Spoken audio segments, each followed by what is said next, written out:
We have the Marvels opening weekend box office numbers, and it's looking like another Disney movie is going to be the financial train wreck that everyone was expecting.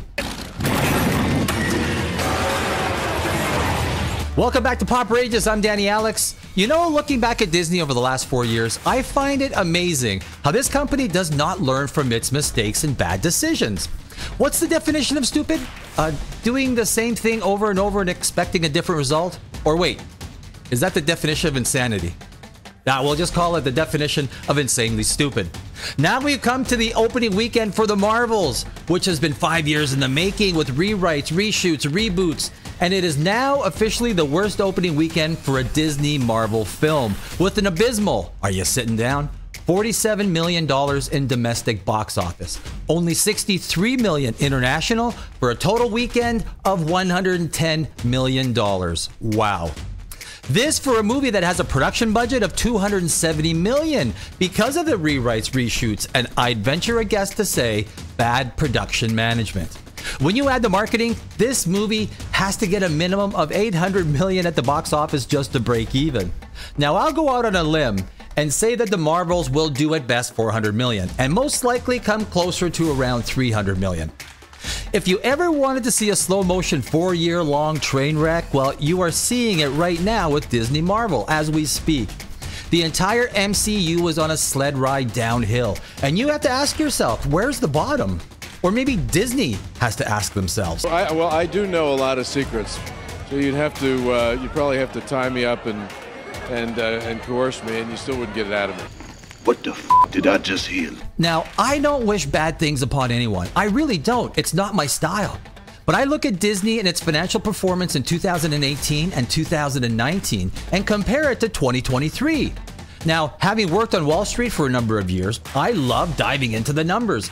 And it's hard to believe how a company can go from uber profitable to serious crisis mode so fast as Disney has. Hey, does this suit make me look fat? No. Your face does. Listen to this. In 2018, Disney had full year free cash flow of about $15.7 billion, with a B, billion. In 2019, $14.8 billion. And now in 2023, it's only $4.8 billion, with the majority of the decline being in two areas: DTC, or direct-to-consumer, aka Disney Plus, and the entertainment division. If you took the parks revenue and ESPN out, you would have an ugly loss that would total into the billions. In 2023, Ant-Man lost almost $100 million, Little Mermaid lost $150 million, The Boogeyman $20 million, Elemental $60 million, Indiana Jones, we all know that one, $240 million. Haunted Mansion lost $170 million. Cavalier, $65 million. A Haunting in Venice, $30 million.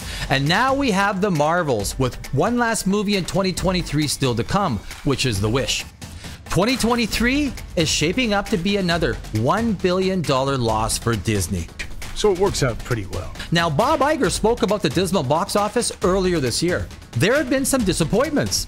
We would have liked some of our more recent releases to perform better.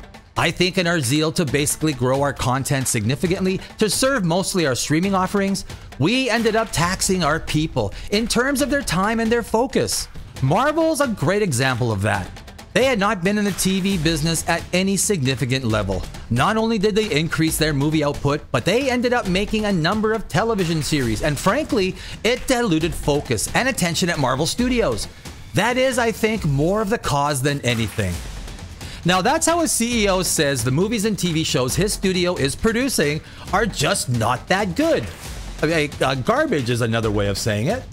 He doesn't admit it. He just gives the reason why and then lets the reader figure out what he really meant to say. What I find amazing is that the board of directors of Disney is completely missing in action. They are ultimately responsible for everything that goes on at Disney.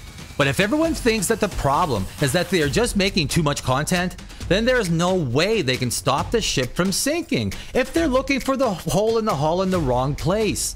It doesn't matter if you make 20 bad movies or 10 bad movies. You may lose less money, but you never address the problem.